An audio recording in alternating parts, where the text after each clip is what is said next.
Pangangalaga dito.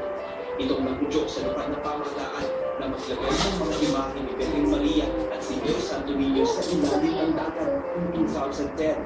60 feet ang sinisid para masiguro na maayos ang pagkakalagay nito. Nagsisilbi itong paalaala na lahat ng nakikita sa ilalim ng dagat ay regalo mula sa may kapal. Underwater na grotto ay nangyari first actually international diver. Dumarayo mga diver at sinisisi ng karagatan. Makita lang ang natatanging underwater grotto. Sa lungsod ng Tagbilaran, makikita naman ang isang antique house na pinakangalagaan ng mag-asawang badak. Inikot nila ang Pilipinas sa iba pang bansa. Makita lang mga bagay na naging bahagi na ng kasaysayan ng mundo.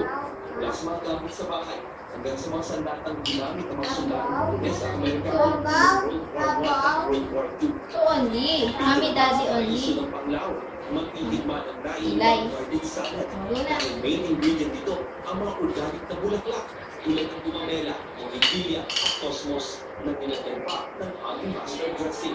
Pakikita sa mga tayuman. Ayos mo. Kaya't libutin ang kumot sa Oh, malalaglag yan.